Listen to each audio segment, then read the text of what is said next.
BJP, Congress, BRS, TDP, Janasena, YCP, CPI, CPM, Aam Aadmi party, Trinamool Congress, Samajwadi party, NCP, Shiv Sena Shinde group, Shiv Sena Uddhav group, BJD, RJD, JDU, JAM, DMK, Anna DMK, Makkal Needhi Maiam, అట్లనే తమిళ తోపు hero Thalapathy Vijay sir పెట్టిన తమిళిగ వెట్రి కలగం పార్టీతో పాటు బొచ్చడున్నాయి దేశంలో.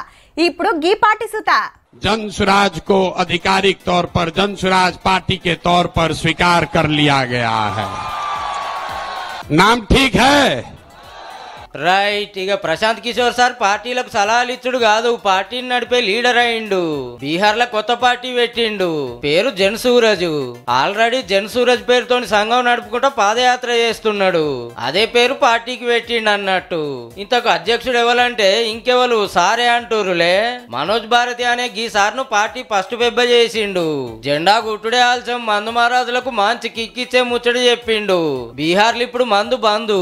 Sir పవర్లకు వస్తే మధ్య నిషేధం ఎత్తేస్తాడట.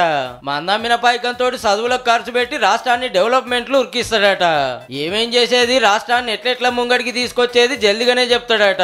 కానీ సార్ ఏం చిన్నోడు కాదుల్లో. దేశంలో చాలా పార్టీలు పవర్లకు వస్తానికి సార్ సలహాల పుణ్యమే అంతా. ఖతర్నాక్ ఉపాయాలు చేస్తాడు. కానీ పక్కోళ్ళకు సలహాలు ఇచ్చినంత అల్కగా పార్టీని నడుపుడు అయితే కాదు. వచ్చే ఏడాదే ఆడ అసెంబ్లీ ఓట్లు. గా టైం వరకు ఏం ఉపాయం చేస్తాడో, కొత్త పార్టీని ఎట్లా ఉరికిస్తాడో మరి.